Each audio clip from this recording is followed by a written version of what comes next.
КВН – это площадка, на которой каждый может попробовать себя в роли артиста, шоумена и, самое главное, юмориста.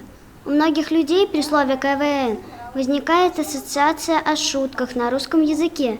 Но это не всегда так. Этому пример – недавнее мероприятие, которое состоялось в нашем Центре детского творчества под названием «Фестиваль» второго сезона Зауральской Шаян-лиги.